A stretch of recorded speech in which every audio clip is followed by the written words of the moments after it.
Ang kawalan ng trabaho ay isa sa mga dahilan ng paglaganap ng gutom, kaguluhan at krimen. Sa isang maunlad na lungsod tulad ng Marikina, napakahalaga ng pagtutulungan ng lokal na pamahalaan at mga pribadong kumpanya upang makapagbigay ng trabaho sa mga nangangailangan. Sa katatapos lamang na job fair na idinaos sa Marikina Sports Park, may humigit kumulang na 65 local at overseas companies ang nagbukas ng pinto sa may 4,000 mamamayan na nangangailangan ng trabaho. Isa sa mga aplikante ng naturang job fair ay ang 24 na taong gulang na si Ralph Hison, residente ng Barangay Tumana. Panganay sa 5 magkakapatid, si Ralph ay college undergraduate na umaasang sa pamamagitan ng job fair na ito ay mabibigyan siya ng trabaho na may kinalaman sa food service at production. Bitbit ang ilang kopya ng kanyang resume, maaga pa lamang ay nagsadya na si Ralph sa naturang job fair.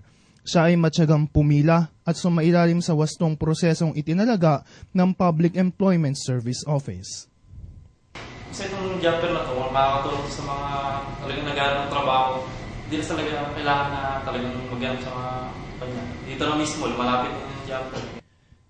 Ayon kay Mayor Del de Guzman, layunin ng naturang job fair na pagtagpuin ang mga nangangailangan ng trabaho at ang mga kumpanyang nangangailangan din ng empleyado. Ang layunin natin sa pagkakaroon natin ng job fair ay upang mabigyan natin ang mga hanap buhay. Pagkakataon makapaghanap buhay ang ating mga kababayan na sa ngayon ay walang hanap buhay. At malaking kontribusyon to sa ating kabahan kung sakali ang ating mga mamamayan o halos lahat ng ating mamamayan magkakaroon ng hanap buhay sa pamamagitan ng job fair na ito. Halos isang dekada nang isinasagawa ang job fair sa lungsod ng Marikina.